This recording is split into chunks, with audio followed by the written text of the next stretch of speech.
At gabayan niyo po ang aming pastor na magbabagi po ng iyong salita. Tago niyo po sa likuran niyo po at sa bawat pagbigkas po ng yung salita po, Panginoong Sus, ay may tindahan po namin. Puspusin niyo po siya ng banal na espiritu po upang lahat po ng sasabihin niya ay maging tama po sa iyong paningin. At buksan niyo po ang aming espiritu po na aming tenga, ang aming mata, aming puso at ang aming kaisipan po. Ang lahat po naming makikita ngayong nakatotohanan niyo po ay pakinggan po namin ng mabuti, isa puso po namin at unawain po namin ito, Panginoong Sus, sa tulong po ng iyong habag po, Panginoong Sus. Salamat po sa lahat ng iyong ibinigay kaninang umaga. Salamat po sa iyong pagbantay sa amin at turuan niyo po kami ng mga salita niyo po. Salamat po sa iyong mga pangako. Salamat po sa lahat po ng ibibigay niyo po sa amin ngayong araw, Panginoong Sus. Tulungan niyo po na magtiwala lamang po kami dahil ikaw po ang Diyos po na kailangan po namin. Ikaw po ang Diyos na nagpakumbaba po. Di niyo po inisip na ikaw po yung Diyos ng lahat. Pumunta po kayo sa baba upang maglingkod po sa amin. At kayo pa nga po ay nanghugas ng kasalanan namin. Kayo po ang nahugas ng mga papo namin, Panginoong Sus. At hindi niyo po ininda po yung sakit. Hindi niyo po inisip yung pangungutya po. Tinis niyo po ang lahat po ng nararamdaman niyo, Panginoong Sus, upang kami lamang po ay mabuhay at maligtas po. Kaya po wala po kami may pagyayabang po. Kung ano man po meron kami ay dahil po yun sa iyo, Panginoong Sus, ipinagkaloob niyo po sa amin. Kaya salamat po. Maging kontento po kami sa buhay namin, Panginoong Sus. Lagi po kami magpasalamat kung ano man po yung bibigay niyo po. At lagi niyo po kaming ingatan sa masamang gawain. Huwag po kaming makiayon po sa daloy ng mundo. Huwag po kaming makiuso po sa mundong ito dahil ang mundo pong ito ay, ang principle po ay demonyo at yun po ay makakabulag sa amin, yun po ay kakasama po namin. At huwag niyo po kami hayaan po na madistract po kami ng mga bagay, huwag po kami makinig sa demonyo, huwag po kami matulog, huwag po kami mag-cellphone. I-focus po namin lahat ng attention namin sa iyo po, Panginoong Sus, dahil itong ngayong araw po ay banal po. Di lamang po ito simple at salamat po sa lahat. Ito po ang aming pinapanalangin sa pangalan po ni Jesucristo. Amen. Pwede po po. May Sunday School na bata.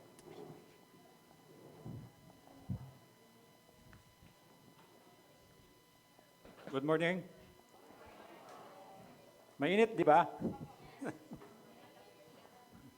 So, salamat sa Diyos at mainit. Ganun yung mga kamay mo. Ganun yung kamay mo. Mainit ka, di ba? Kasi pag mainit, buhay. Pag malamig, oo. Natandaan yung sinabi ni Sir Joey last time, sino na yung hari na sa tandaanan niya, kahit kumutan mo pa siya, giniginaw na siya. So, naganap sila ng batang babae, kasi mainit pa para katabi niya yon. Pero walang malis, walang hindi niya sinipingan. So yun ang reality. Na kung mainit ka sa Panginoon, palakpakan mo nga siya. Parang maligam-gam lang parang maligam-gam lang. Isa pa nga. Para sa Panginoon yan, para sa Panginoon. So salamat sa Diyos, nasa almost dulo na tayo siguro ng Book of Acts. At salamat last time nakita natin yung responsibilidad ng isang Kristiyano. So hindi lang ikaw, hindi ka nabubuhay para sa sarili lamang. Meron kang responsibility sa Diyos, meron kang responsibility sa kapwa mo, meron kang responsibility sa simbahan. Itong simbahan, hindi ito yung building. Simbahan ito mga magkakasama tayong naniniwala kay Kristo. So tingnan mo yung katabi mo, yan ang simbahan. So kapatid kay Kristo yan. And then nakita natin, kung talagang mahal mo si Jesus, katulad ni Pablo, nandun yung pagsinta mo sa mga kapatiran. Nandun yung pagbibigay, at nakikita natin dito yung may sobra nagbabahagi, nandun yung pagtuturo. Hindi lang pagtuturo ng salita ng Diyos. Marami sa inyo na tinuturuan kong maglinis, tinuturuan kong mag-alaga ng halaman. It's a lifestyle. Kahit kayo, ginagawa nyo ito sa bahay nyo, sa anak nyo, kapatid nyo, kaibigan, sa mga apo, di ba, mga ganon. So, lahat tayo nandyan And then, pagpupubilit, of course, kung alam mong tama ka, hindi ka magigipag-away, pero mapursige ka. Parang kahit na ini-injure mo, kumbaga, tinitiis mo. And then, yung nagbibigay ka ng panahon, na ito yung ito yung sa kabisihan ngayon, na binati ka, hindi ka malang sumagot, di ba? Di ba, pag pumunta ka ng mall, mag-good morning sa yung security guard. Kung minsan hindi mo nga napapansin, bumati man lang. So ito yung nagbibigay ka ng panahon, lalo na dun sa mahal mo sa buhay. And then tatandaan natin, ito meron tayong pananagutan. At pagdating ng araw, harap tayo sa Diyos pa isa-isa. Hindi as a group, pa isa-isa. And then, yun, ipagsusulit natin yung tatanungin ka ng Diyos. Maybe isang tanong niya sa'yo, anong ginawa mo dun sa buhay na ibinigay ko sa'yo? So, paisa-isa yon, hindi kita sasagutin para sa'yo. So, ikaw ang sasagot nun. So, yung meron tayong pananagutan. Ngayong umaga, ito naman yung paglilingkod sa simbahan ni Kristo. So, ito, hindi ko simbahan to. Hindi natin simbahan to. Simbahan ni Kristo to. Again, yung simbahan, hindi yung building, kundi yung mga taong naniniwala kay Kristo. Meron tayong isang faith o pananampalataya. Tayo yung simbahan, hindi yung building. At titingnan natin sa Acts 20, kasundan natin sa 17 hanggang 28. Pwede po ba tayong tumayo bilang respeto sa pagbasa ng salita ng Diyos? At sabay-sabay natin siyang basahin. 17, mula sa Mileto, pinatawag ni Pablo ang mga matatandang pinuno ng iglesyang nasa Epeso. Pagdating nila ay kanyang sinabi, nalalaman ninyo kung paano ko ginugol ang buong panahon, ipinamalagi ko sa inyong piling mula noong unang araw nang ako'y tumuntong sa Asya. Buong kapakumbabaan at lumuluhang naglilingkod ako sa Panginoon at nagtiis ng maraming pagsubok dahil sa mga pagtatangka ng mga Hudyo. Sa aking pagtuturo at pangangaral sa inyo, maging sa harapan ng madla o sa bahay-bahay man, hindi ako nangingiming magsabi sa inyo ng anumang ikabubuti ninyo. Maging Hudyo o Grego man ay pinangaralan kong tumalikod sa kasalanan, manumbalik sa Diyos at manalig sa ating Panginoong Hesus. Ngayon, bilang pagsunod sa Espiritu Santo, ako'y pupunta sa Jerusalem at hindi ko alam kung ano ang mangyayari sa akin doon. Ang tanging nalalaman ko ay ito, binalaan ako ng Espiritu Santo na pagkabilanggo at kapighatian ang naghihintay sa akin sa bawat bayang dadaanan ko. Subalit walang halaga sa akin ang aking buhay, magawa ko lamang ang aking tungkulin at matapos ang gawaing tinanggap ko mula sa Panginoong Yesus, ang pagpapahayag na magandang balita tungkol sa kagandahang loob ng Diyos para sa tao. Nakisalamuha ako sa inyo habang nangangaral tungkol sa kaharian. Ngayon, alam kong hindi na ninyo ako makikitang muli. Kaya't sa araw na ito'y sinasabi ko, wala akong pananagutan kung mapahamak ang sino man sa inyo, sapagkat hindi ako nag-atubiling ipahayag sa inyo ang buong layunin ng Diyos. Ingatan ninyo ang inyong sarili at ang buong kawan na inilagay ng Espiritu Santo sa inyong pangangasiwa. Pangalagaan ninyo ang iglesia ng Diyos na kanyang tinubos sa pamamagitan ng dugo ng kanyang anak. Amen. Tayo po'y manalangin. Ama, salamat po sa salita mo na iniwan mo po sa amin. At ikaw po ang magturo sa bawat isa po sa amin sa pamamagitan po ng kapangyarihan ng banal na Espiritu mo tungkol po sa tunay na kahulugan ng salita mo na ito po ay idikit mo po sa puso't isipan po namin para magamit po namin sa araw-araw na buhay po namin. Samahan mo po kami, ingatan mo po kami at alisin mo po anuman po yung distraction. Ito po yung dalangin ko, ito po yung dalangin namin sa pangalan ni Kristo. Amen and amen. Pwede pong umupo. Pamumuno, ito yung maayos na pamumuno. Yung siguro, electric fan. Itong electric fan, tinatamaan yung blinds. Yung pamumuno, itong maayos na pamumuno. Kasi kung ang boss mo, binibigay mo yung best mo, di ba sa Diyos dapat mas yung best? Because He deserves the best. Yung alalahanin mo, yung ginagawa ng Diyos sa'yo, at pag naglingkod ka sa Kanya, parang mahihiya ka doon sa ugali natin na pwede na yan. Di ba? Kapag naalala mo yung katapatan ng Diyos sa'yo, kapag gumawa ka ng bagay sa Kanya, kahit no matter kaliit yan, talagang pahalagahan mo. Kasi alam mo kung paano ka pinapahalagahan ng Diyos. So ito yung pamumuno, maayos na pamumuno. Again, ang namumuno hindi lang ako, kahit kayo. maring hindi kayo namumuno sa inyo, sa bahay, sa trabaho, kahit sa ano lang, kahit sa labas ka eh. Alam mo ba, pag pumasok ka ng pumasok ka ng mall, para kang pinuno eh. Kasi may nagbabantay sa'yo, di ba? May nag-greet sa'yo. Kapag nagdumi ka sa CR, may naglilinis na CR, di ba? So imaginein mo yon. So meron kang meron kang role na anong nakikita sa iyo? Nakikita ba yung pagiging Kristiyano mo? Kahit pag gumamit ka ng CR, di ba? Nilagay na doon ang laki-laki ng karatula na wag pong itapon sa inodoro yung tissue. Di ba kasi bumabara sa tissue? Pero ikaw wala lang, parang ganon. So makikita doon yung anong klase kang pinuno, dapat maayos na pinuno. And then yung pamumuno at pagpapasakop, magkakambal to. Hindi ka pwedeng mamuno ng tama kung di ka marunong magpasakop. Kasi parating merong mas mataas sa'yo, tama? Kahit presidente ka pa ng Pilipinas, merong pang mas mataas sa kanya. Di ba?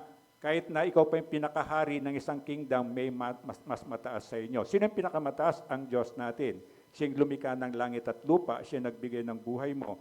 So tatandaan mo, itong pamumuno mo, may kalakip na pagpapasakop yan. Kung hindi ka marunong magpasakop, wala kang magagawang mabuti. Kasi hindi ka naman isinilang na magaling ka na kagad, tama? Nung isinilang ka, wala kang ang damit, wala kang ang dala eh. So along the way, maraming maraming natututunan. Kaya sa mga disciple na mga kabataan, makikita mo yung natututo. Sino yung natututo ng mabilis, ng maayos? Yung nakikinig. Hindi may sinabi ka pa lang, ang dami na niyang dahilan, ang dami niyang mga justification, ang dami niyang mga reasons. Ito yung hindi natututo talaga. At makikita mo, kahit ako sa experience ko, sa tagal ko na sa ministry, nakikita ko yung talagang nakikinig. Sila talaga yung natututo. Kasi pinapakinggan ka. At yung alam nila, naakala nila tama, natatakpan, hindi nila alam na mali, di ba? Alam nila tama. So natatakpan po yun ng tama. Ito yun. So the same sa atin. Ang tunay na Kristiyano, kung hindi ka magpapasakop sa Diyos, anak ka ng Diyos, Kristiyano ka, pero sabi nga na matanda, buntot mo, hila mo, hindi ka masyadong magmamature or matatagalan ng pagiging mature mo. So magkakambal po yan, hindi pwedeng pag-iwalayin. Ang paglilingkod sa simbahan ni Kristo, ito yung pag-aaralan natin, I think 4 yan, yung paglilingkod sa Diyos. Sabi nga ng Panginoon, kahit nagtatrabaho ka sa kumpanya, kung gusto mong ibigay ang best, isipin mo, nang pinagtatrabahuhan mo ang Diyos. Tama naman, di ba? Sino may-ari ng kumpanya? Ay, may kasama ba ako dito? Hello? Sino may-ari ng kumpanya? O, di ba? O, sino may-ari ng mundo? O, sino may-ari ng Pilipinas? So, ano man ang ginagawa mo, sabi niya, gawin mong para sa Diyos. Kapag ito yung pinanggagalingan mo, hindi mahirap, di ba? Ibibigay mong best mo. Kasi alam mo na hindi nga inaalis ng Diyos ang paningin sa iyo, tama? So kahit natutulog ka, binabantayan ka, naglalakwasa ka, binabantayan ka. Kaya pag pupunta ka doon sa lugar na hindi maganda, alalahanin mo, alam ng Diyos yan. Pag pumunta ka sa CR, may plano kang masama, alam ng Diyos yan, nakikita niyan. Hindi kasi siya natutulog. Yung paglilingkod sa Diyos, ito yung sabi niya mula sa Mileto, ipinatawag ni Pablo ang mga matatandang pinuno ng iglesyang nasa Efeso. Yung last verse natin last week, natandaan nyo? Ito na yun. Ito yung mga na-develop niya mga leaders. Ito yung mga, parang sa atin, ang natin is discipleship. So marami sa inyo ang binigyan ako ng karapatan, opportunity ng Diyos na ma-disciple ko. At ngayon, yung mga dinidisciple na yan, nagdi-disciple na rin sila. So ito yung multiplication. Na ngayon, kung pag dinisciple ka, ganun din, ipapasa mo yung alam mo sa iba para tuloy-tuloy yun. Pag namatay kasi sa'yo, patay na yun dun eh. So the same sila Pablo, kung hindi sila nagpatuloy, hindi makakarating sa atin, tama? Ang magandang balita. So meron tayong pananagutan. Yung natutunan mo rito, hindi mo lang in-stack sa mind mo o sa puso mo. Una, ipapractice mo yan. At pag pinractice mo yan, nakita mong effective yan, isi-share mo sa tao. So parang ako, pag meron ako na gandang produkto, susubukan ko. At pag sinare ko sa inyo, nasa inyo kung gusto nyong subukan. Pero ako nasubukan ko na ito ay legit, ito ay tama at maganda. So ganito din si Pablo. Pangalawa, yung pagtuturo sa simbahan. Again, sinabi ko kanina, Ang pagtuturo hindi lang hindi lang yung sa school, hindi lang dito sa simbahan. Di ba kahit magulang, tuturuan mo nga, parang kanina si Chris Ann, dedication niya mamaya, ah, pahawak mo yung kutsara, sabi ko sa nanay niya, para siya mismo matutunan niyang i-ano sa bibig niya, di ba? Siyempre sa simula, kung saan pupunta yan, di ba? Pero eventually matututunan. That's kind of teaching. So lahat ng pagtuturo, lahat, pati paglilinis dito, yung mga naglilinis dito, merong hindi naman, parang protocol, na meron kang style na paglinis, pero iba yung style na ituturo ko sa iyo dito. Yung pagpunas ng pew na yan, yung mga naturuan ko, hindi basta pupunasan mo lang yan. Hindi mo lang i-feather dust yan, hindi yan. Meron talagang pag-sanitize, merong sunrox yan, may pabango, merong sabon, may mga ganun-ganun na. Because this is a temple ng Panginoon, tama? So kung nilinis ko yung bahay ko, what more dito pa? So lahat yan, pagtuturo yan, lahat pagtuturo, yung pagluluto, pagtitipid ng kuryente. Sabi nga sa kanila, alimbawa ako, ang LPG ko, although kinakabahan ko raw, LPG ko, pag naglagay ako ng LPG, nilalagyan ko ng markang ganon. Ang nakalagay sa LPG ko, April 7, 2025. Di 1 year na siya. So, kinakabahan-kabahan ka na, para kulang na lang ilihans mo. Huwag ka munang mamamatay, huwag ka munang mamamatay. Ayaw mo nang maluto itong niluluto ko. So, yung ganon, all these things, tinuro ng Diyos sa'yo, ipapasa mo sa iba. Remember yung wisdom. Karunungan, galing sa langit, hindi mo makukuha sa school yon. Believe me. Hindi mo makukuha sa experience. Only from God. At sino binibigyan ng Diyos ng wisdom? Yung mga anak niya, siyempre. Gagabayan ka niya para magkaroon ka ng magandang buhay, para maging maganda kang example sa ibang tao, para magturo ka rin. Dito sa simbahan, again yan, lahat tinuturo. Tinuturo, unti-unti lahat tinuturo. Ako ang style ko, kilala niyo ako, parang coaching. Gagawin ko, gayahin mo ako. Parang gano'n ang style ko. Gagawin ko, tapos gagayahin ko. Pwede nyo pero may kanya-kanya kayong style ng pagtuturo, pero again, merong pagtuturo na tungkulin sa paglilingkod sa Diyos. Then, sabayin nyo ako, pagdating nila ay kanyang sinabi, nalalaman ninyo kung paano ko ginugol ang buong panahong ipinalagi ko sa inyong piling mula noong unang araw na ako'y tumuntong sa Asya. So akala mo lang na hindi ka full-time missionary, but you are all full-time missionary. Maring may sa workplace, nasa trabaho, nasa bahay, nasa kumpanya, kung saan man yan, o mother ka, full-time missionary ka. Pero lahat ng principles na to, kailangan mo rin gawin kasi anak ka ng Diyos. Kasi gusto ng Diyos makita sa iyo si Kristo. Hindi man nagsisimba yan, kung nakikita kanyang namumuhay ka, pinamumuhay si Kristo para sila nagbabasa ng Bible, kumbaga. And then 19, buong kapakumbabaan at lumuluhang naglilingkod ako sa Panginoon at nagtiis ng maraming pagsubok dahil sa mga pagtatangka ng mga Hudyo. So nandun yung kapakumbabaan. Hindi ko mo teacher ka na, mayabang ka na, mapagmatas ka na para ka ng dominante. Hindi ganon ang paglilingkod sa Diyos. Remember si Jesus. Si maganda example, tama? Sabi niya, hindi ako dumating para paglingkuran, kundi maglingkod sa inyo. At then, ginawa niya example, inugasan niya yung paan ng mga apostles niya. Imagine mo, ikaw yung boss, ikaw yung pinakamataas. Itong klaseng kapakumbabaan. Bakit? Kasi mahal sila. So, the same. Ang pinagugutan dapat natin ay yung pagmamahal. Kaya nga sabi, di ba, love cover multitude of sin. Kung mahal mong tao, kahit ang laki ng kasalanan niya, napapatawad mo, tama? Pero kung walang pagmamahal, ang liit lang ng kasalanan, 2 henerasyon na, di mo mapatawad. Yung pagmamahal ang pinaguhugutan. And then 20, sa aking pagtuturo at pangangaral sa inyo, maging sa harapan ng madla o sa bahay-bahay man, hindi ako nangingiming magsabi sa inyo ng anumang ikabubuti ninyo. Ito yung tunay na may malasakit ka. Yung sacrificial, yung pangalawa ka na lang, pero yung ikabubuti ng kapwa mo, ito yung pinipilit mong gawin. Tapos sabihin mo, parang lugi naman ata ako. Ginagawa ko yung mabuti, tapos siya naman wala lang. Parang, hindi ka po malulugi. Remember, from the start, ginagawa mo yon para kanino? Para sa Diyos. So you cannot outgive God. Ano man ang ginawa mo, hindi magpapatalo ang Diyos, tama? Sa tithings nga, di ba? Tithes, 10%, sabi niya. Okay, faithful ako sa 10%. Tapos, naging 11%. Ang promise niya, 10%, di ba? Naging faithful ako sa tithes lang. Example lang. And then, siyempre, ang promise ng God, ibabalik niya, siksik-liglig, umaapaw, wala mo paglagyan. That is beyond 10%, di ba? And then, magbigay ako ng 11%. Ano gagawin ng Diyos? The same. The same principle. Hindi siya magpapatalo. Because you cannot outgive God. Kung ano man binigay mo, ibabalik niya sa yun, multiplied many times. The same tong sinasabi niya. Sabi niya, kung ano mang ginawa mong kabutihan sa kapwa mo, parang echo yan, di ba? Sabi niya, ang pogi ko, di ba?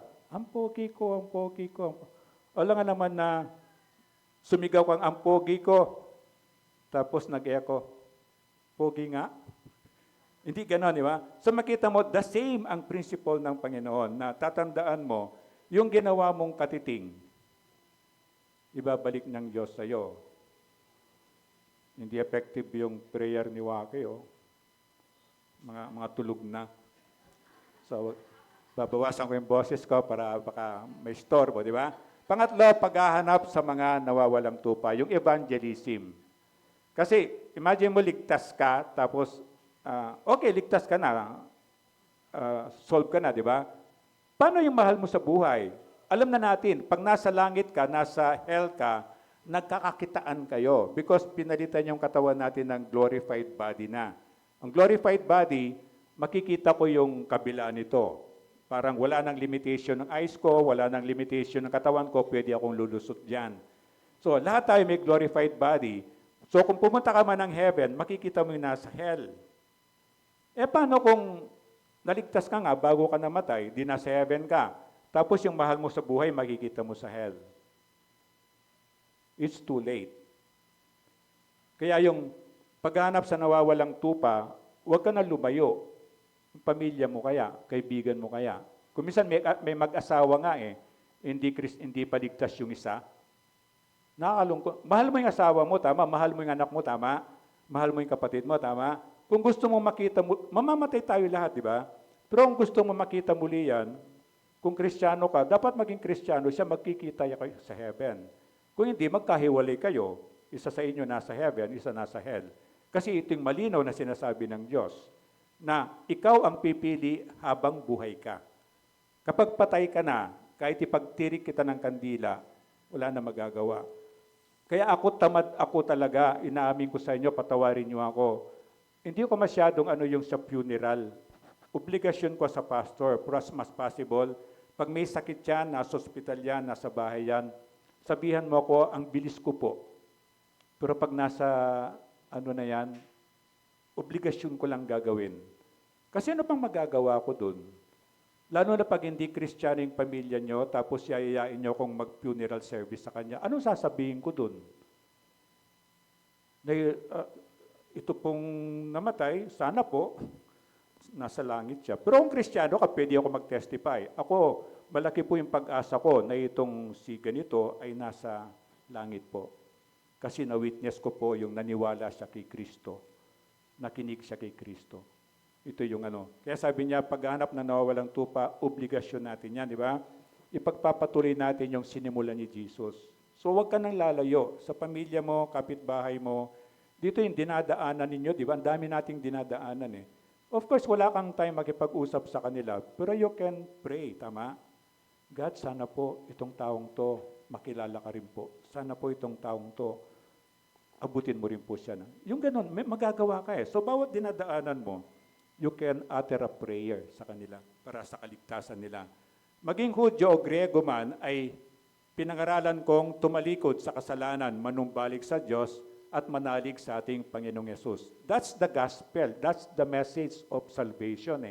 Ito lang yun. Ma-realize ng tao na may kasalanan siya, maaminin ng tao na hindi niya kayang bayaran ng kasalanan niya, at dahil doon, kapakumbaan, magbabalik siya sa Diyos. Panginoon, patawarin mo po ako sa mga kasalanan ko. Ito na yun Ito na yung ano. So alam natin to, kahit na hindi siya exactly verbatim na i-recite mo yan sa tao, pero alam mo yung meaning niya, na lahat tayo nagkasala. Nakita mo yung kapatid mo, naghihirap siya, hindi ka pa ba napapagod? Pwede mong tanong sa kanya, bakit hindi mo subukan bumalik sa Diyos? Kasi hanggat di ka bumabalik sa Diyos, kaaway ka ng Diyos, di ba? Anong mangyayari sa'yo kung aawayin mong Diyos? Paano ka mananalo sa Diyos? So with that simple question lang, pwedeng kumilos ang Panginoon doon at itong taong to magbalik sa Diyos at magkaroon siya ng kaligtasan. Isaiah 9:14, sabayan niyo ako. Kaya sa loob lamang ng isang araw ay paparusaan ni Yahweh ang mga pinunot mamamayan ng Israel para silang hayop na pinutulan ng ulot buntot. So alam na natin pagpapala at blessing ang Panginoon. And because He is a perfect God, kahit mahal niya ako, kailangan niya akong parusahan. Kristiyano ako, ligtas ako. Pero kailangan din niya akong i-chastise. Kapag matigas ang ulo ko, didisiplinahin niya ako eh. Kasi bakit? Para hindi ko ulit-ulitin yun, para tumigil ako. At para hindi rin ako pamarisan ng iba. Kasi mahal nga ako ng Panginoon. So the same. The same hanggang ngayon, warning ng Panginoon, huwag nating abusuhin. Yung sabi niya na God is slow to anger. Totoo yun eh. Na gumawa kang kasalanan ngayon, di ka naman pinatay, di ka naman pinarusahan, di ka naman dinisiplita. Kasi nga, nag-aantay ang Diyos, binibigyan ka pa ng pagkakataon na ayusin mo. But eventually, sa Old Testament pa lang sinabi, yet God will not leave the guilty unpunished. Binayaran niya yung kasalanan natin para maligtas tayo, hindi pumunta ng impyerno. Pero yung kasalanan natin, araw-araw na yan, kailangan niyang i-chastise.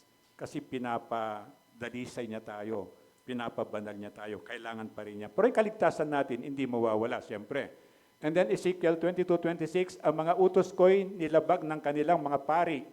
Winalang bahala nila ang mga bagay na itinilaga para sa akin. Pinagsama-sama na nila ang sagrado at ang karaniwang mga bagay. Hindi na rin nila itinuro kung alin ang malinis, kung alin ang marumi. Winalang halaga nila ang araw ng pamamahinga. Dahil dito, hindi na rin nila ako iginagalang. Dito, yung mga nagsiserve dito, ang term nila sa akin, totoo naman namin ko, stricto ako. Yung mga bagay na yan para sa Diyos, itong mesang ito, hindi mo pwedeng kainan. Itong table na to, hindi mo pwedeng ikumot. Meron akong tinuturing na sagrado. Maglaro yung mga bata dyan, okay lang, pero wag dito sa stage. Ang choir, hindi ka dito mag-special number para kumanta, para papalakpakan. Ang gusto kong palakpakan dito, ang Panginoong Yesus.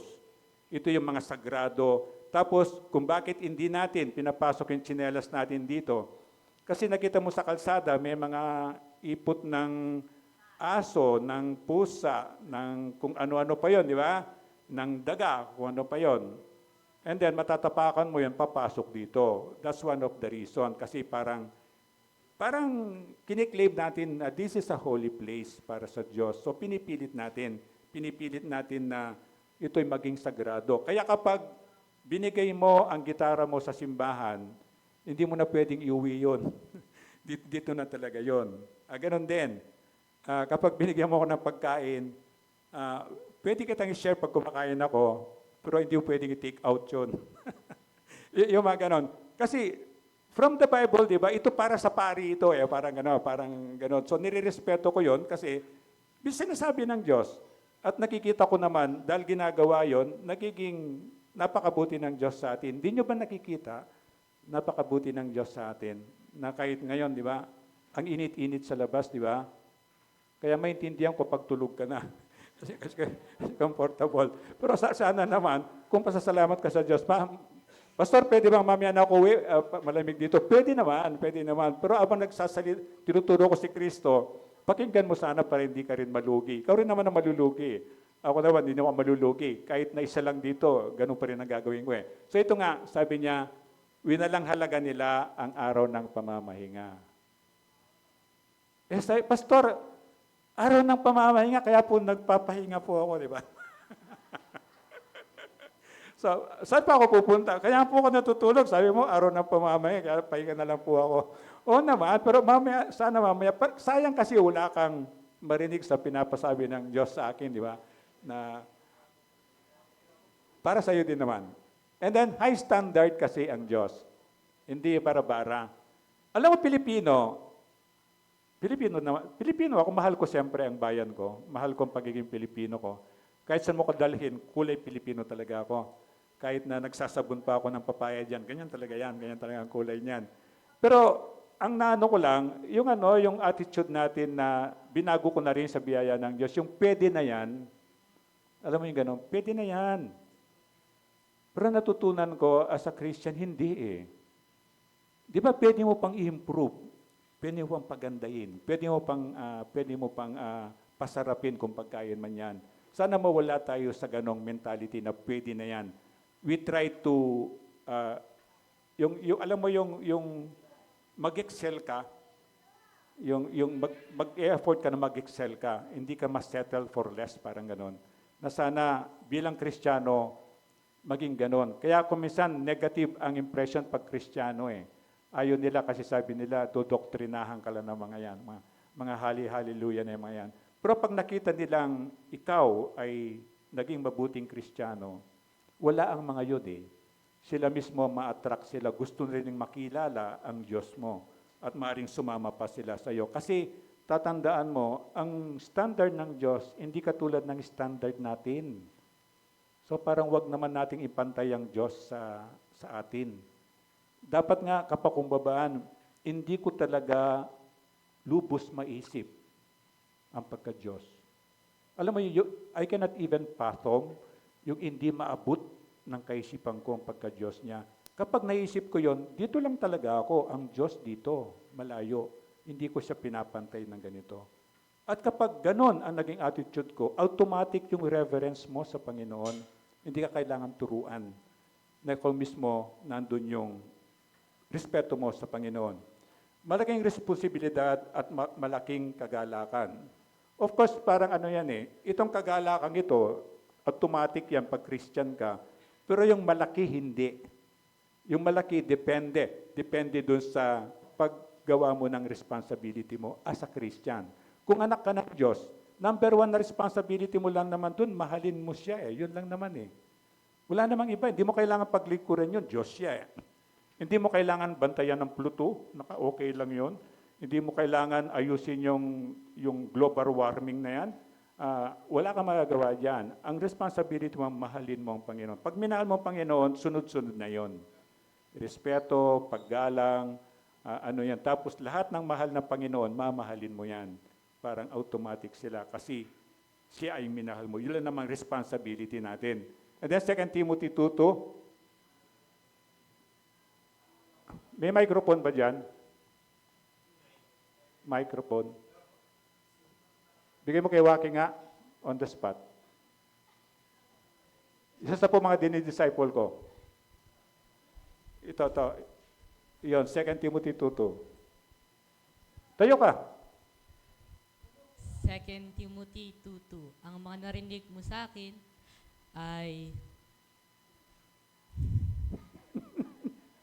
Papayaw niya sa'yo eh. Silip lang. 2 Timothy 2:2. Ang mga narinig mo sa akin sa harap ng maraming saksi ay pagkatiwala mo rin sa may mga katapatan at kakayahang magturo sa iba. Tama ba? 2 Timothy. At tingnan mo kung tama. Ang mga narinig mo sa akin, sa harap ng maraming saksi, ay pagkatiwala mo rin sa mga taong may katapatan at may kakayahang magturo rin sa iba. Ito yung responsibility na ng bawat Kristiyano. Siya po isa sa mga nananalangin every night, 7:30. Kapag nagsimba ka ngayon, nakalista pangalan mo doon, every 7:30 kasama po yung pangalan mo pinapanalangin doon. Ito yung isa sa responsibility natin. At ito sa biyaya ng Diyos ginagawa po na you can join us 7:30 every night yon. Kaso yung iba sila from 6 o'clock to 8:30. Pero yung prayer time, 7:30 to 1 hour lang usually. 7:30 to 8:30. And then, hindi kapangyarihang political ang paglilingkod natin, hindi yung pagiging dominante. Hindi ko mo pinuno ka na, leader ka na, masyado ka ng, remember, kapakumbabaan. Kapakumbabaan ang inahanap ng Panginoon. Ito yung servant leadership. Kaya kapag pumasok ka sa leadership, dito, binigay ka sa akin ng Diyos para i-train. Isa sa mga pinakamahirap na iti-train sa'yo, ilan sa tingin niyo yung gumagamit ng CR? So sabihin 100 o sabihin lahat ba kayo nagsi-CR dito? O kung kalahati man lang yun, 50 people magsi-CR din, di ba? Isa sa mga training sa'yo, palilinis sa'yo yun. Ito yung sa mga training na ginagawa. Kasi bakit? Yung dilitaw talaga yung servant. Alam mo yung servant na ginamit sa word ng Bible servant, yung bond servant, alam mo yung bond servant na word sa Bible, di ba merong alipin na sinuswelduan mo, parang katulong? Yung bond servant, a servant mo siya pero wala siya sweldo. So, the same. Ang word ng Kristiyano, paglilingkod sa Diyos, naglilingkod ka, wala ka sweldo, pero makita mo yung paglilingkod galing sa puso, galing sa isip mo talaga, itong servant leaders na yan. And then, ngunit ngayon, biglang pagsunod sa Espiritu, ako'y pupunta sa Jerusalem at hindi ko alam kung ano ang mangyayari sa akin doon. So, mahirap ang pagsunod sa Diyos. At alam natin, kung i-advance natin yan, kung paano pinatay si Apostle Paul, di ba? Pinugutan siya ng hulo. Alam niya yon, sinabihan na siya ng Banal Espiritu, kaya lang, yun ang sabi ng Diyos, kung gusto mo sumunod sa akin, you have to deny yourself, na hindi na yung gusto mo, hindi kung saan mo gustong pumunta. You have to die of yourself. Ito yung servant talaga. Yung mamatay ka sa sarili mong kagustuhan, kundi yung kagustuhan ng Diyos. Mahirap po yun. Kaya actually, parang impossible to live a Christian life. Biyaya lang ng Diyos na kaya natin, pero kaya. Kaya because the Holy Spirit nandito sa puso natin. Ang tanging nalalaman ko ay ito. Binalaan ako ng Espiritu Santo na pagkabilanggo at kapighatian ang naghihintay sa akin sa bawat bayang dadaanan ko. So, given na yan Kung Kristiyano ka, remember pinag-aralan natin, expect mo na there is persecution. Tama? Kasi yung dati kalaban tayo ni Kristo. Tapos naging kaibigan tayo ni Kristo, di ba? Naging anak tayo ng Panginoon. And then itong demonyo ngayon, hindi siya basta papayag. Siya dating kasama natin, di ba? So pag naging Kristiyano ka, expect mo na merong persecution. Kasi yung enemy ni Jesus, magiging enemy mo yan. Ngayon, ito yung delikado. Kristiyano ka, naniniwala ka, Kristiyano ka, ginawa mo lahat ng Christian discipline, nagpabaptize ka, wala ka, perfect attendance ka, nagbabasa ka ng Bible, nananalangin ka. And then, wala kang dinadaan ng pagsubok o persecution. Ito yung dangerous. Ang question mo sa sarili mo, legit ba ang pagiging Christian ko? Totoo ba na nandito yung Holy Spirit sa puso ko? Bakit nakaganon lang ako sa demonyo, okay lang. Yan. So titingnan mo doon, maybe your lifestyle, yung pamumuhay mo. Pwedeng nasa simbahan, okay ka, but pagkatapos nito, yung mag-isa ka sa kwarto mo, o yung private moment mo, ano ka. So ito yun. Ito yung sabi niya na sa aking merong danger, given na yan, kapag Christian kang tunay, expect mo, you will undergo persecution. Hindi man persecution, susubukin ka ng Diyos. Tama? Bakit ka susubukan? Wala siyang tiwala sa'yo? No! Kaya ka susubukan, parang gusto niya yung pananampalataya mo, tumaas ng tumaas. Parang school. Alam nga naman na hindi ka nag-test. Grade 1 ka lang kung hindi ka pumapasa. Dadaan ka ng pagsubok, pumasa ka, level 2, level 3, level 4. The same. Sa spiritual natin, the same. Kahit na 20 years ka nang nagsisimba, hindi ka sinubukan o hindi ka pumasa sa pagsubok mo, baby Christian ka pa rin. Hindi ka magmamature talaga. So, kailangan ka talagang susubukan ng Diyos at yun, ipapractice mo lahat ng tinuturo niya sa iyo. Yung diligence mo, yung pagtityaga mo, pananalangin mo, kasi hindi mo kaya kung hindi ka tutulungan ng Diyos, tama? So, dito na magdidepende ka sa Panginoon. Then 24, subalit walang halaga sa akin ang aking buhay. Magawa ko lamang ang aking tungkulin at matapos ang gawaing tinanggap ko mula sa Panginoong Yesus. Ang pagpapahayag na magandang balita tungkol sa gandaloob ng Diyos para sa tao. Hindi lang si Pablo to. The same tayo dapat dito Na yung buhay ko, anak ko ng Diyos, abang buhay pa ako, iano ko na sa Diyos yung buhay ko. Of course, magpapatuloy ako. Kung empleyado ako, magtatrabaho pa rin ako, mag-impok pa rin ako, mag-enjoy pa rin ako, magpa-party, the same yon. Pero meron kang goal na gamitin ka ng Diyos para ikalat itong magandang balita ng kaligtasan. Na kung minsan merong party, pupunta ka sa party, hindi Christian yung birthday party, di ba? Kristiyano ka, pwede bang pag-pray ko kayo, pag-pray ko may birthday, di ba? Di pag-pray mo, o tapos, o kantahan natin sa happy birthday, di ba? Yung mga ganun-ganun lang. Ganun kasimple, pero nakita nila, binigyan ka ng pagkakataon ng Diyos para may bahagi mo yung magandang balita, lalo na yung kaligtasan. And then, nakisalamuha ako sa inyo habang nangangaral tungkol sa kaharian. Ngayon, alam kong hindi na ninyo ako makikitang muli. Remember yung paalam niya na ito na yung, alam niya na the same sa atin. Kaya kapag tinawag ka ng Diyos, possible na marami kang iiwanan. Kaya sabi niya, para sa mga taong iniwan ang magulang, pamilya, trabaho, kumpanya, for the sake of the gospel. Pero may pangako siya doon. So, ibig sabihin, meron yon. Tinawag talagang ganon. Sabi niya, during, sa lifetime ng taong yon, higit pa ron ibabalik ng Diyos. Depende sa pagtawag ng Diyos sa iyo. Ako, NPA hanggang ngayon. Huwag kayong maingay, NPA. Marinig kayong manatutulog na yan. Yung NPA, no permanent address.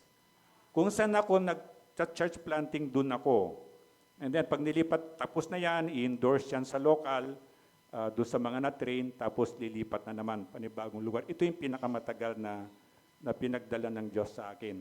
Kaya dyan ako nakatira. Dyan sa, yung kwarto dyan na walang bintana. So, ito yung na ibibigay mo ang buong buhay mo sa Diyos. Kaya sa araw na ito'y sinasabi ko, wala akong pananagutan kung mapahamak ang sino man sa inyo. O kayo mga tulog, wala akong pananagutan, hindi kayo nakinig kasi tulog kayo. O mapahamak kayo. Ginawa ko yung role ko. Pero sana naman, Panginoon, next time gisingin mo po sila. Ayaw ko ring mapahamak kayo, siyempre. Kaya lang darating ang time, pag inalis na ako ng Diyos o kinuha na ako ng Diyos, I think masasabi ko yan, na pinaglingkuran ko kayo, bago kayo dumating, malinis yan, I see to it, malamig yung kwarto, I see to it, well-maintain yung aircon natin. Alam mo yung ganon? So pagdating ng araw, sana masabi ko ito, wala na akong pananagutan sa Israel, pinagpipray kita every day, at yung ganon. So, ganon din kayo, ganon din yung maging responsibility natin. Sapagkat hindi ako nagatubiling ipahayag sa inyo ang buong layunin ng Diyos. Ito yung ginagawa. Na salita ng Diyos, gusto niya na hindi tayo mapahamak. At hindi lang yun ligtas ka na. Tinanggap mo na si Jesus sa puso mo. Pero gusto ng Diyos, mamuhay ka ng maayos habang nandito ka sa luma. Tama? Yung masaya ka, kontento ka, alam mo yung sabi niya, ganap. Na ibig sabihin ng ganap, hindi naman yung engrande. Yung ganap na kahit na itlog lang ang ulam mo, kontento ka na. Ako po yun, kontento ako kahit itlog lang. Na yung sabaw ng paksiw, hindi ko pinapatapon yan, pinapalagay ko sa rep. Kasi pag walang ulaw, ilagay mo lang sa mainit na kanin yun. Pwede na yun, di ba? Next meal naman, kakain ka uli. Ito yung ganap. Kasi anong ganap doon? Hindi dahil may ulam ako. Ang ganap doon, biniyaan ako ng Diyos ng contentment. Bakit contentment? Ito yung bigay ng Diyos. Ano reklamo ko? Bigay ng Diyos sa akin to. Malay mo, bukas merong lechon yan, di ba? O, yung ganon. Kamatis siya ngayon, o kamatis siya ngayon. Uy, pagdating na Sunday, may mansanas, di ba? Yung mga ganon, di ba? So, hindi mo alam eh. Pero importante, ma-enjoy mo yung buhay mo. Kaya lang responsible ka dapat. Kahit 70 na ako, exercise pa rin. Kasi, alam nga naman na ang Diyos pang exercise sa akin, di ba? And then, kahit na may pagkain dyan, may control pa rin. O kahit na gusto kong matulog, wala naman nakabantay dito, 5 o'clock, pinakalit, dapat gigising ako para matapos lang to. It's a responsibility na kailangan mong gawin. So, maging responsible ka rin. Parang partnership with God. Gagawin ng Diyos yung hindi mo kayang gawin. Ang dami nun. Pero yung kaya nating gawin, tayo naman ang gumawa nun. Hindi na ang Diyos ang gagawa nun. So sabi niya, itong buong layunin ng Diyos, responsibility din niyo yan na dapat gagawin din ninyo. At panghuli natin, yung pagsakripisyo ng sarili. Ito sinabi ko kanina, you have to deny yourself. Sabi, ang word nga ng Bible, you have to die of yourself. Hindi yung magpakamatay ka, hindi. Kundi, hindi yung gusto mo. Hindi, patayin mo na yung gusto mo. Kundi, palitan mo siya ng gusto ng Panginoon. Ito yung tunay na buhay. Ito yung tunay na buhay. Hindi yung kahit na ang dami ng kayamanan mo, ang komportabling buhay mo, hindi ka pa rin tunay na masaya. Pero yung galing sa Diyos, ito yun eh. Magkaiba sila. Our thoughts are different from the thoughts of the Lord. Our ways, iba sa ways ng Panginoon. Pero pag pinalitan mo yan sa Panginoon, yung tunay na buhay, ang mararanasan mo. Contentment, joy, kagalakan. Walang kondisyon yon. Ang mundo kasi, pag masarap ang pagkain, may gana ka eh. Pero sa Diyos, hindi eh. Akala mo biro? Hindi po. Hindi po talaga biro. Kahit sabaw lang yan, naranasan mo na yung toyo lang, tapos mainit na kanin, masaya ka. Bakit? Alam mo na God allowed that to happen for a purpose, di ba? And that hindi lang. God allowed that for a purpose, tungan mo pa. God allowed that for a good purpose. Dugtong mo yung good na yon. Kasi alam ng Diyos yung the best sa atin. So sacrifice sa sarili, simulan mo. Yan sa buhay mo, makita mo. Sabi niya, ingatan ninyo ang inyong sarili at ang buong kawan na iniligay ng Espiritu Santo sa inyong pangangasiwa. Dito muna tayo. Ingatan mo ang iyong sarili. Of course, responsibility mo yan. Ang sarili mo at ang kawan. Sinong kawan? Kung ako yung pastor, kayo yung kawan ko. Na hindi lang ingatan ko sarili ko. Ingatan ko rin sarili ko. Kung minsan, sinasabihan ko to, joke lang to ah. Sabi ko, mag-ingat ka rin sa kawan. Kailangan ko rin yung sarili ko, mag-ingat ka rin sa kawan. Kasi sinabi ng Diyos papasukan ka ng mga hindi naman tunay na mananampalataya, di ba? Na hindi mo naman alam ang motibo nila. Hindi mo naman alam talaga yon. So kailangan ko rin i-remind sarili ko na ingatan ko rin na sarili ko sa kawan. So sabi ng Panginoon na kailangan mo maging gentle as a dove. Pero maging wise ka rin katulad ng ulupong. Di ba? Maging wise ka rin. You have to protect yourself also.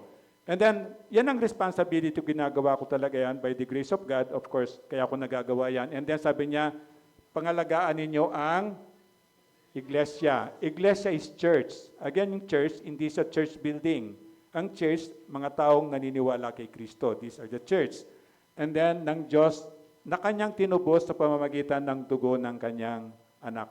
So nakita mo gaano ka-precious tayo kung bakit dapat ako mag-ingat sa pangangalaga sa inyo, kung bakit kailangan ko kayong ipag-pray every night.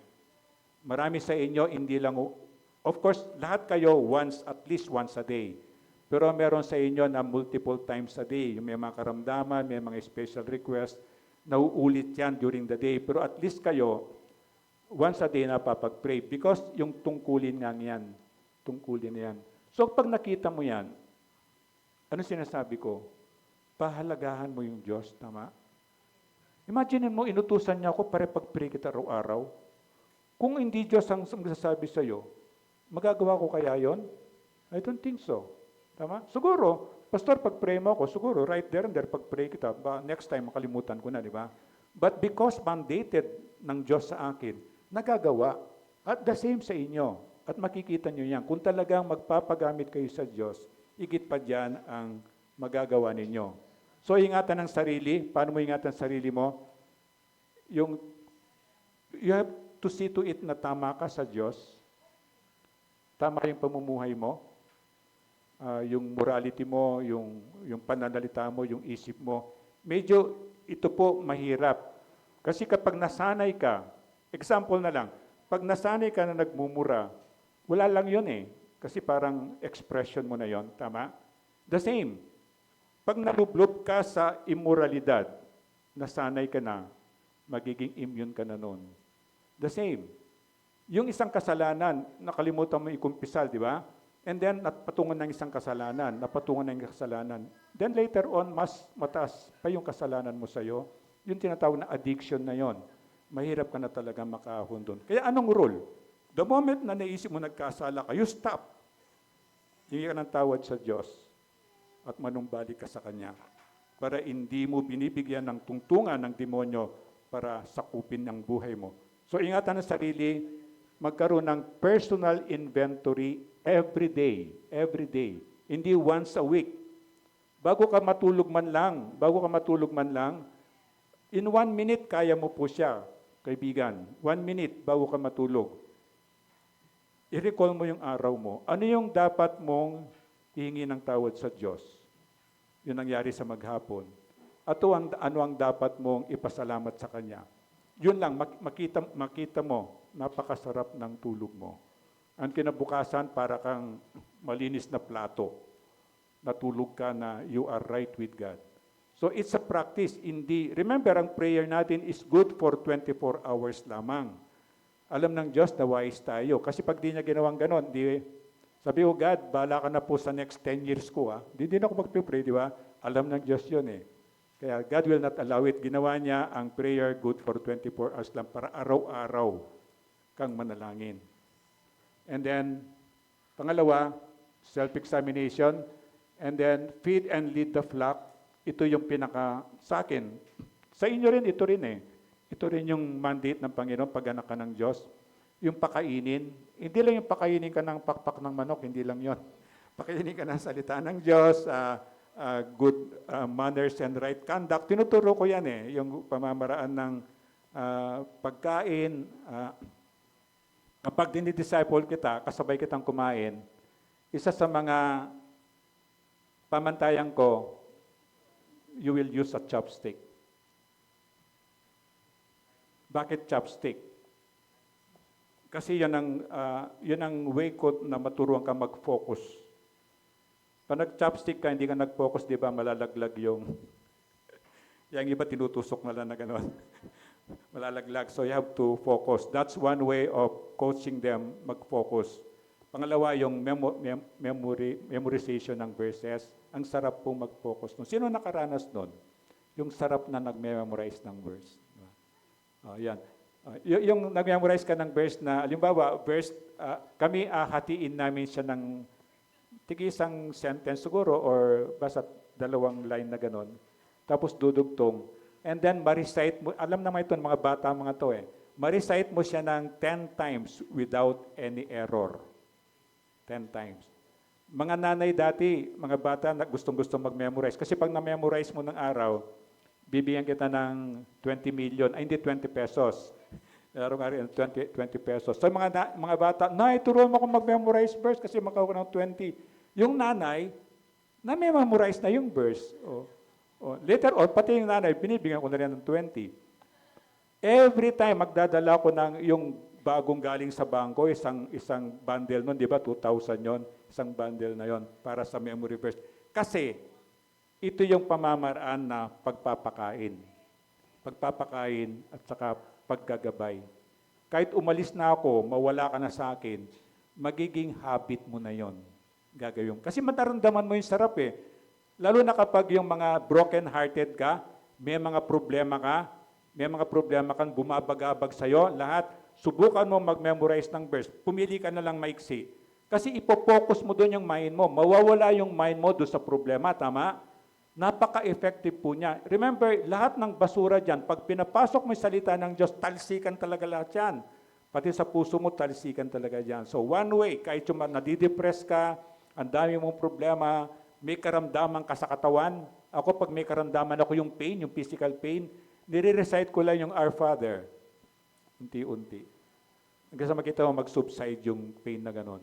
Because there is a power in the Word of God. Ito yung feed and lead the flock, responsibility mo yan, kahit sa pamilya mo, as a father, you are the head of the family. Ikaw ang inatasan ng Diyos, you have to lead your family. Kanina, anong pangalan nun? Nahihingayan talaga siya, nahawa ko sa kanya. Anong pangalan nung yung baby kanina, yung anak mo kanina? Oo, nahihingayan siya sa drums ni AJ, ganun talaga siya. Oh. Pero pag walang drums, nakikinig siya. So again, responsibility na kailangan natin gawin. And then, ingatan ang kawan. Tingnan mo yung katabi mo. Responsibility mo yan, iingatan mo yan. Hindi ikaw dapat maging dahilan para magkasala yan, ha? You have responsibility kay God. Ingatan mo yan. Lalo na kayo, may paborito kayong upuan, di ba? Parating yan katabi mo, di ba? So, lifetime. Parang forever. Forever kayo mo. Ingatan ng kawan. Ito rin ang ginagawa ko po. Ingatan ng kawan. Hanggat kaya ba? And then, tatandaan mo, magagawa mo yan, ito yung tatandaan mo, under shepherd ako ng Panginoon. Ako yung pastol ninyo, magiging effective lang akong pastol na huwag kong kakalimutan, nandito si Jesus sa akin. Kanya ako nagagawa yun mula kay Jesus akin sa inyo. The same sa inyo. Nandito yung asawa mo, nandito si Jesus. Na ikaw magulang, nandito ka, nandito ang Jesus. Nanay ka, nandito si Jesus din, asawa mo. Ito po yung God is a jealous God. Remember? God is a jealous God. Hindi pwedeng wala siya dito. Pag wala dito, magiging chaotic yan. Hayaan mong pumagitna siya at parating nandito siya. Parating tandaan mo, under shepherd ka ni Jesus. Para maggawa mo yung tungkulin mo, magpapastol ka kay Jesus. Yung ginawa ni Jesus sa iyo, gagawin mo sa mga tao sa paligid mo. And then 2 Timothy 2:20, sa isang malaking bahay ay may iba't ibang uri ng kasangkapan. May yari sa ginto o pilak at meron namang yari sa kahoy o putik. May ginagamit para sa mga tanging okasyon at meron namang pang araw-araw. Sa amin naranasan ko pa yan dati. Sa probinsya may iskaparati kayo, na salamin yan, yung mga magagalang mga Chinaware na magaganda. Naka-display lang yan, pero pag piyesta, lumalabas yun. Pag may bisita, lumalabas yun. So, ibig sabihin nito, ginamit ng Diyos to, the same. Anong klaseng paggamit ng Diyos gusto mong hangarin sa buhay mo? Nasa iyo yun. At wala, sabi ko nga kay Waki, pinagpipray ko na ang gusto niya maging pastor. Kaya ginagabayan siya. And then, sabi ko, bata ka pa, pwede kang magamit ng Diyos ganitong say special. Do not settle for. Pwede naman araw-araw, pero mas higit pa rin ang pwedeng gawin sa iyo ng Panginoon. So you just prepare yourself. And then kabanalan, ito po yung one of the requirements na mahirap na isatisfy ang Panginoon dito. Lalo na ngayon, generation ng kahalayan. Wala ka namang attention, nagpe-Facebook ka lang, di ba? Pero nakikita niyo yung kahalayan sa mga My Day, sa mga TikTok, mga ganon. Hindi naman lahat, pero majority nun. Kasi ito po yung mahirap i-maintain. Mahirap siyang i-maintain. May makita ka lang, very powerful ang mind, di ba? May narinig ka lang, umandar na yung system mo. May naamoy ka lang, di ba? Yung mga senses mo, nag-react na. So ito po yung requirement ng Diyos na mahirap talagang pantayan. But this is the main requirement, lalo na kung nagpapastol ka ng kawan. Hindi kaya. And then, sabayan niyo ako. Ang banal na tao ay kahanga-hangang instrument sa kamay ng Diyos. So ito yung goal natin ng bawat isa. Pwede tayong gamitin ng Diyos, pero depende dan sa effort natin kung paano tayo maging banal, paano mo panatilihin yung purity. One day at a time lang. Do not go for 1 year, 1 day at a time lang. Yung pinapractice natin, di ba, 8-8-8. 8 oras na tulog, 8 oras na trabaho or pag-aaral kung estudyante ka, at 8 oras sama-sama na dito. Yung personal hygiene mo, exercise mo, sports mo, nandito na lahat. And then dito sa balanced life na ito, dito mo makikita anong klaseng instrument ka pwedeng gamitin ng Panginoon. So, depende sa iyo. And then, ito yung iingatan din, darating oras na aalisan ka ng karapatan ng Diyos. Depende kung paano ka maging mabuting katiwala. Kahit ako dito, anytime God can change me. So, I have to maintain yung qualification ng Panginoon na by His grace nagagampanan kasi pwede kang palitan talaga. Eventually, mawawala kasi alisan ng karapatan. Spiritual qualification, kung ang mga kumpanya, very strict sila sa mga qualification, lalo na po sa simbahan. Remember, simbahan ni Kristo to.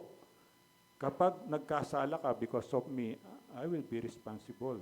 Kapag hindi kita nagabayan, napahamak ka, I will be responsible. The same sa inyo. Pag napahamak ang pamilya mo, you will be responsible kay God. Tatanungin si Israel, kumusta si Ibon? Yung binigay kong katuwang mo. Then you will be responsible. Lahat tayo po. Lahat tayo. Kumusta yung apo mo na binigay ko sa iyo? Kumusta yung bahay na pinapatiran ko sa shelter? You will be responsible. At paisa-isa tayong aharap sa Panginoon. Of course, sinangad natin na, welcome, my good and faithful servant, di ba? Pero meron nakakatakot doon. Pagharap mo, alis ka dyan. Kahit noon, hindi kita kilala. Kahit noon nagsisimba ka sa isip, hindi kita kilala. Dahil, hindi ka talaga nakinig, hindi ka sumunod. Naging ipokrito ka parati. Alam mo, pero hindi mo ginagawa. So ito yon na God is giving us chances, but someday, tatandaan mo parati, yet, sabi ni God, yet, mahal niya tayo, di ba? Yet, God will not leave the guilty unpunished. Ligtas ka, hindi ka pupunta ng hell kung talagang tinanggap mo si Jesus. Pero yung chastisement niya, hindi mo pwedeng lampasan yon. Ano yung consequence nun, yung chastisement niya? Merong pwedeng temporary, pwedeng permanent, pwedeng nakakamatay. Binabaliwala lang natin. But God is serious, hindi siya nagkikipagbiruan. Akala mo lang na gumawa akong kasalanan ngayon, pinabayaan niya. Totoo, binibigyan kasi niya ako ng pagkakataon na ayusin ko yon. God will give me another chance. Pero yung katigasan ng ulo, dumating yung hangganan na yun, hanggang doon na lang talaga yun. And God has to chastise you. At kung talagang hindi ka genuine na Kristiyano, yun na. Of course, you will go to hell. Ganun lang kasimple yun na sinasabi niya. And then, 1 Timothy 4:12, huwag mong hayaang hamakin kanino man. Di, ano lang ha. Wala yung isa eh. Magpapastor daw yan. Tingnan nga. Hindi niya alam ha. Hindi niya alam na. Ah. 1 Timothy 4:12. 1 Timothy 4:12. Huwag mong hayaang hamakin ng iyong kabataan sa halip. Sikapin mong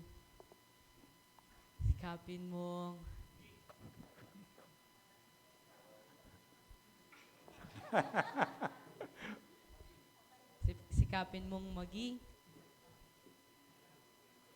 halimbawa. Wala na tuloy. Ayan na. 1 Timothy 4:12. Huwag mong hayaang hamakin ng iyong kabataan sa halip maging halimbawa ka sa mga nananampalataya, sa iyong salita, sa iyong ugali, sa iyong pagmamahal, sa iyong pananampalataya, at sa iyong malinis na pamumuhay. Purity. 1 Timothy. 1 Timothy 4:12. Hindi pinrepair yan. Pag pinrepair yan, kaya niya. Kasi matagal na yung memory verse yan. So, gusto lang pakita na qualification ng Diyos na stricto siya dahil Diyos siya. Tao lang ako, Diyos siya. So, there's a big difference, ha? Para automatic yung reverence natin. Kasi kung minsan parang tingin natin sa Diyos, nasanay tayo dun sa mga mga ribulto, na nandyan lang siya, hindi mo pansinin, nandyan lang siya.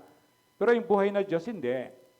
Na dapat nandito siya, very conscious ka every moment na iba siya. And then, sige, sabay-sabay tayo. 1 Timothy 4:12. Huwag mong hayaang hamakin ka nino man dahil sa iyong kabataan. Sa halip, sikapin mong maging halimbawa sa mga mananampalataya, sa iyong pagsasalita, pag-uugali, pag-ibig, pananampalataya, at malinis na pamumuhay. Ito sa English, let no one despise your youth, but be an example to the believers in word, in conduct, in love, in spirit, in faith, and in purity. Pastol na mga tupa, ito yung tungkulin nyo rin yan. Kasi yung katabi mo, tupa ng Diyos yan. Ang shepherd talaga is si Jesus. Again, you are under shepherd ng Panginoong Yesus. So pinagkatiwalaan niya sa iyo, yung katabi mong yan, meron kang responsibility. Ba't ayaw mong tingnan yung katabi mo? Then Hebrews 13:17, pasakop kayo at sumunod sa mga namamala sa inyo. Sila'y nangangalaga sa inyo at mananagot sila sa Diyos sa gawaing ito. Mahal ni Kristo ang kanyang simbahan, kaya gusto niya mahalin mo rin to at gumawa ka ng paraan. Dahil ikaw ay chosen. Tayo pinili. Nandito ka dahil pinili ka ng Diyos. Maring hindi ka pa nagsiseryoso ngayon. Pero the fact na nandito ka, naniniwala ako na you are chosen by God. Na in time, ma-appreciate mo siguro in time, may bibigay mo yung attention mo sa Panginoon. Kasi kung hindi, eventually mawawala ka din. Mawawala ka din kung talagang hindi genuine ang pagpili ng Diyos. Parang hindi ka taga rito. It's okay. And then, paglilingkod, tandaan natin, paglilingkod sa Diyos, anumang ginagawa mo sa bahay, trabaho, kumpanya, pagtuturo sa simbahan, obligasyon natin yan, paghanap sa mga nawawalang tupa, paggamit mo lang yung testimony mo, and then self-sacrifice talaga para maging maganda kang halimbawa sa iba. Tayo po'y tumayo, madalangin. Ama, salamat po sa biyaya mo, salita, at dalangin ko po na ito po ay hindi lang maintindihan namin at buksan mo po yung puso po namin para may mapaglagyan po ito at mangyari po yung maganda mong kalooban, lalo na po sa buhay po namin. At salamat din po sa pagkakataon na makapag-observe po kami ng Holy Communion. Ikaw nga po yung maparangalan namin sa gagawin namin ito. Salamat po sa kabutihan mo. In Jesus' name I pray. Amen. Pwede po mo po.